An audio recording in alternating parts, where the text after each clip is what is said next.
오늘 말씀은 스가랴 1장 1에서 6절입니다. 3절을 읽습니다. 그러므로 너는 그들에게 말하기를 만군의 여호와께서 이처럼 이르시되 너희는 내게로 돌아오라. 만군의 여호와의 말이니라. 그리하면 내가 너희에게로 돌아가리라. 만군의 여호와의 말이니라. 오늘부터 스가랴를 시작합니다. 본문을 살펴보기에 앞서 간단하게 개관에 대하여 말씀드리겠습니다. 스가랴는 학개와 함께 바벨론 포로기 이후 활동한 선지자입니다. 바벨론을 무너뜨린 페르시아는 포로로 잡혀온 이스라엘을 다시 그들이 살았던 땅으로 돌려보냈고 이스라엘 성전 재건도 허락하였습니다. 보통 남유다의 멸망을 BC 586년으로 추정하고 포로에서 귀환한 시점을 약 BC 539년으로 추정하고 있기 때문에 거진 50년의 시간이 흐른 후 포로된 이들은 다시 고향으로 돌아왔다고 할 수 있습니다. 그렇게 유다 민족은 수룹바벨을 필두로 1차로 고향 땅에 귀환하고 그들이 염원했던 성전을 재건합니다. 하지만 고향으로 돌아와 다시 예루살렘의 영광을 복원하겠다는 희망 어린 상황도 잠시 이스라엘은 이내 어려움에 봉착합니다. 성전의 재건은 생각보다 쉽지 않았습니다. 기초는 놓였으나 여러가지 반대 세력으로 인해 재건 작업은 더뎠습니다. 이스라엘을 둘러싼 국제 정세 역시 그들에게 유리하지 않았습니다. 본국으로 귀환은 허락되었지만 그 귀환이 페르시아의 속박으로부터 완전한 자유를 의미하지 않았습니다. 공동체 내적으로도 갈등이 있었습니다. 지도자들은 부패한 모습을 보였습니다. 포로기 이전의 모습을 회복하기 어려워 보였고 하나님이 유대 공동체를 돌보신다는 믿음을 유지하기도 쉽지 않았습니다. 이러한 상황에 스가랴는 예언자로서 주의 말씀을 선포했습니다. 지금까지가 스가랴 시대의 상황이었고요. 다음은 본문의 구조와 특징입니다. 스가랴 성경은 크게 두 부분으로 나뉘어집니다. 1에서 8장까지 스가랴 전반부, 9에서 14장은 후반부라 할 수 있습니다. 전반부는 여러 환상이 등장하여 열방의 심판과 이스라엘의 회복을 예언합니다. 9에서 14장은 메시아가 도래할 것이라는 선포를 중심으로 땅의 완전한 회복과 평화의 시대를 예언합니다. 특별히 후반부에서는 신약 성경에 인용되는 구절이 등장합니다. 신약의 성서 기자들은 스가랴의 예언을 예수님께 적용시키며 예수님이 구약에서 말하는 메시아임을 고백합니다. 대표적인 구절은 9장 9절인 나귀를 타시는 겸손의 구원자라는 표현입니다.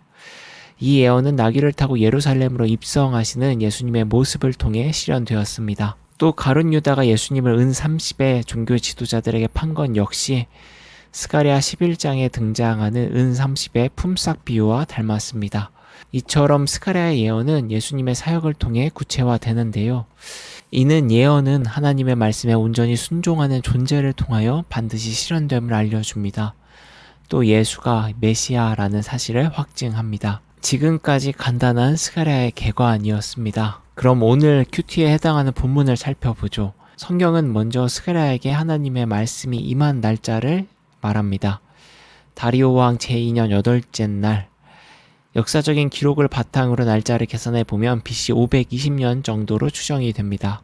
520년, 바벨론 포로의 1차 귀환이 있은 지 20년이 지난 시점인데요.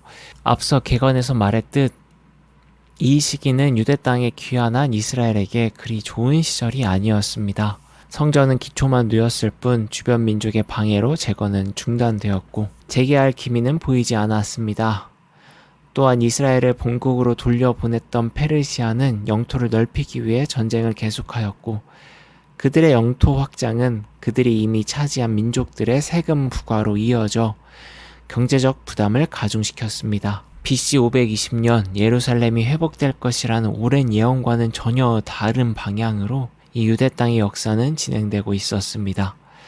이러한 상황에서 사람들이 선택할 수 있는 삶의 방향을 추측하기란 어렵지 않습니다. 아마 다수는 예루살렘 회복 예언이 틀렸다고 판단하고 현실에 순응했을 것입니다. 예언의 의미를 찾지 못하고 현실적으로 가장 편하고 안전한 방법을 택했을 것입니다. 그것이 이기적이고 악의적이라고 하더라도 어쩔 수 없습니다.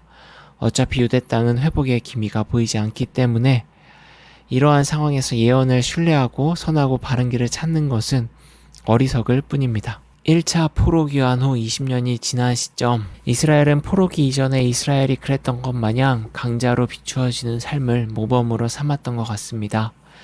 시류를 따랐던 것입니다. 그러나 이러한 상황에서도 예언자는 달랐습니다. 그는 예언이 좀처럼 성취될 것 같지 않은 상황에서도 과거의 예언을 믿고 하나님의 마음을 헤아렸습니다. 이미 주변국으로 밀려난 이스라엘의 정체성이 흐려진 상황에서도 하나님이 택한 민족인 이스라엘의 고유한 정체성을 잊지 않으려고 노력했습니다. 그 노력의 결과 주의 말씀은 스가랴를 관통했고 스가랴를 통해 악한 길에서 돌이키라는 이스라엘의 회개를 촉구하는 메시지가 선포되었습니다. 과거 선조들을 통해 분명하게 이루어진 심판을 기억하고 다시는 잘못을 번복하지 말라는 선포입니다. 이것은 보이지 않는 주의 말씀을 무시하고 보이는 자극에 치중한 이스라엘 삶에 대한 경고입니다. 반대로 여전히 보이지 않는 말씀을 믿고 현실에 맹목적으로 순응하지 않는 자들에게는 희망의 말씀이기도 합니다. 즉각적인 자극과 보상이 사람의 관심을 끄는 이 우리의 시대에 보이지 않는 하나님의 말씀은 예언은 힘을 잃은 것 같습니다. 설령 이 시대의 많은 그리스도인들이 주의 말씀을 신뢰하고 소망하는 것 같아 보이나 삶은 여전히 즉각적인 만족을 추구하는 것 같기 때문입니다. 그래서 스가랴의 선포가 더 귀중할 때이기도 합니다. 바라기는 스가랴의 말씀을 우리가 읽으며 우리의 삶을 점검하고 우리의 소망을 주께 두는 시간이 되기를 기도합니다.